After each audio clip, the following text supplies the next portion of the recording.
Hello Aries, this is Carrie from Celestial Forecasts. Let's go ahead and do an energy check-in for the first half of July and see what comes through here. Typically, if you're familiar with my channel, I start off with oracle messages and then confirm that with tarot, but I'm just guided to use tarot decks specifically for the first half of July. I don't know why, I'm just going to go with it because that's what I'm guided to do for this portion of the reading for those of you who are tuned in. So let's go ahead and see. All right, so I've got quite a few decks here in front of me and just really opening it up to what the message is for the collective. All right, so general advice as always, guys. Take the parts that make sense and release the parts that don't. Angels and spirit guides, please, for Aries, Sun, Moon, Rising, or Venus. You could also be cross-watching for Aries. And I'll include all of the tarot decks that I use down below. All right, what do we need to know here? Wow, we're starting off with the Chariot in the reverse. Okay, so some of you guys might be feeling stuck in an area of your life. It doesn't necessarily just have to be focused on your love life, because in the upright that creates movement. Some of you could be thinking of Cancer. You could be, or you could have Cancer in your chart. So there's something that's coming through as stagnant for now. There's a lack of direction there, okay? Let's see. What is going on with that? That's interesting. Okay, so movement, lack of movement, and now we've got the Six of Swords moving forward. So there's a situation, maybe in your love life, regarding a particular connection where you want things to get moving, but it isn't. Now, I feel as well, if you relate to this, Aries, maybe something is feeling stuck in your heart space, more than likely having to do with somebody that you love, somebody that you care for. You could be in separation from this person, and I'm just feeling that for some of you, you're struggling a little bit to let it go. You know, it's like the universe is wanting to give you that message. Let it go, release it. If it really is meant to be, it'll come back to you. But just these two cards alone already, it's telling me that you're struggling. You're struggling to let go. You're struggling to leave something or someone behind. You're meant to move forward. You're meant to continue. You're meant to experience better things. But you could be creating blockages for yourself, okay? Now look at the next card here. Look at this. The Knight of Pentacles, followed by the Nine of Cups. So this can represent a wish that you have, right? That's a part of what wants to come in for you. But we've got the Knight of Pentacles here. This is a very slow vibe. It's a slow energy, slow movement, to the point where you don't even see it moving. You don't feel like there's any progress that's being made in your love life or in any other part of your life. This wish can manifest for you, but you need to change your perspective a bit, okay? Because I have a feeling that something's on its way to you, but you might be focusing too much on how long it's taking, or maybe you're losing faith that it's gonna happen. Let's see what else. Look at that. We've got the Five of Cups, and that's followed by the Tower card. This, of course, is a relationship maybe that went into separation because of some pretty major challenges there. It's a lost foundation. It is two people that had to experience this breakup because there was something about the connection, something about the relationship that was on unstable ground. It was not stable. It was a little bit faulty there. So something fell apart, something crumbled. And then we've got the Five of Cups. I mean, look at that image. Loss and despair. So part of the reason, if you relate to this, why you're struggling to move forward is because of this Tower.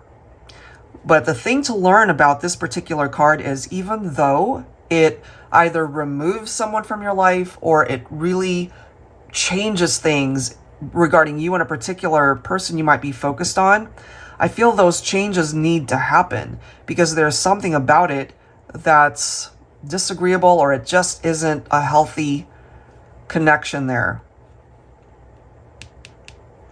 Either you're still feeling lost, that you guys are not together, or it's really difficult for you to just tap into your heart space and really feel the pain.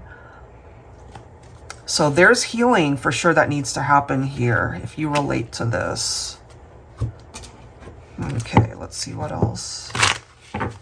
Angels and spirit guides, please. What else for Aries here, please? Oh, Jesus. Okay, yeah, this has something to do with your love life for sure. Somebody made a choice here that could have separated you guys.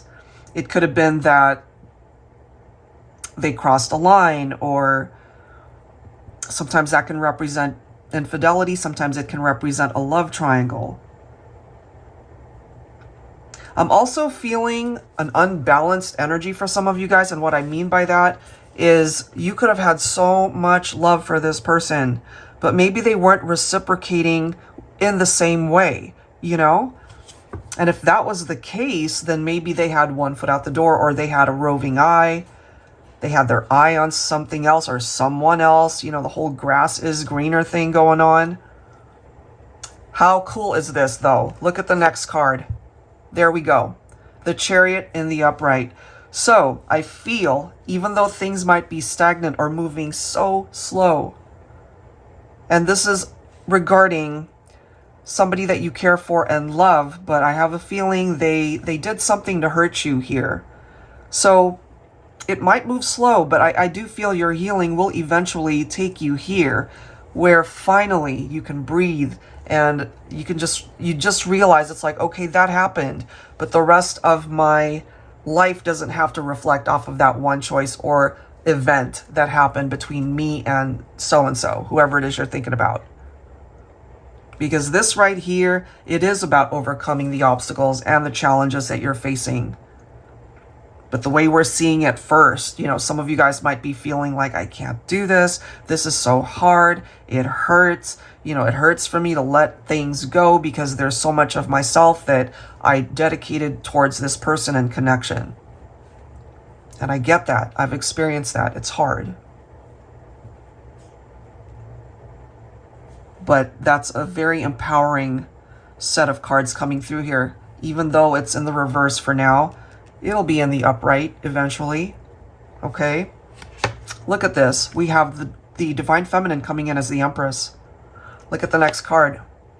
Ten of Swords. Okay? So Divine Feminine, if you're watching this and if you relate to this reading and you're still feeling the pain of this, you know, something that fell apart, it collapsed, the Tower and the Ten of Swords, this is not just your regular typical breakup. This was something incredibly hurtful. Could have been infidelity, but if it wasn't that, it still hurt like hell, whatever it is that happened here. Some of you could have been in a relationship where you were married or you guys talked about marriage. We do see a wedding band right there. We see, of course, the image of the Empress. You know, it could relate to family. It could represent motherhood, pregnancy. It could have been an unwanted pregnancy for some of you guys, or maybe you guys were just on very different pages where your partner was not wanting that, and maybe you wanted to continue with your vision of what you wanted for the future in your relationship. So that created the Tower if you guys didn't see things the same way. Look at this. This is so fitting, guys, because we've got the Seven of Pentacles. You go back to that Knight of Pentacles where it's slow. Slow like glue, slow like molasses. You don't see it moving, but it's actually moving. So it'll pick up, okay? But you got to have the patience of the Seven of Pentacles. My interpretation of this, just based off of how I've seen my readings go, and when I created this deck, it is a wait and see card. That's how I see the Seven of Pentacles. It's not time to make any hasty decisions. Just keep going. You know, even though it's hard day to day, if it feels like, you know, you're just dragging on and just going through the motions, but still feeling the pain of whatever happened here, or you're still focused on it, you're struggling to get going already, you're struggling to let something go or someone go, keep working at it, because one day you're going to wake up and realize, I can breathe. Okay, it's no longer weighing me down. I can move on. I can concentrate on making my wishes come true. And by doing that, it really opens up a path for the universe to bring you what it is you deserve, and to be able to maybe manifest that wish in a very different, bigger, grander way. Just keep working on yourself and don't give up, because this is the direction that you're going. You've got the 10 of Pentacles, and that's followed by the Ace of Wands. You see? So even though you might not be in a good place right now, don't worry. Things are going to eventually improve and get better. That includes stability in regard to your finances. Some of you guys might have been fighting about money, or this could have been a divorce. It certainly represents a possible separation due to either infidelity, or maybe they kept things from you. Again, it doesn't necessarily have to be infidelity or cheating, but sometimes the Lover's card can indicate that. So this is a new beginning here in not just your love life, but just life in general. You know, it really is giving you another opportunity to find happiness and contentment and fulfillment in your life. And I do feel in a love reading for the 10 of Pentacles, that's a really positive sign that you will meet somebody and connect with them, and it's a long-lasting relationship. There's mutual respect there. You might find that, oh my God, this person and I are actually pretty compatible. This is my perfect match. This is my person. But you got to open yourself up to that, okay? And welcome that in. Let this go, because it's stuck for a reason. It's not moving for a reason. And you can just focus on your own heart space. Focus on healing yourself to just release it and let it go. Turn it over to the universe and allow things to fall where they may. It might take time, but I feel something's coming your way, and you're going to realize that it was worth the wait all along. All right, Aries, so that's what I've got for you. I do hope that resonates for you in however way it came through. If you are interested in your own reading, I'd love to be able to do that for you. That info is down below in the description box. And again, I'll link these two decks down below. All right, guys, that's it for now. Thank you so much. I'll see you next time.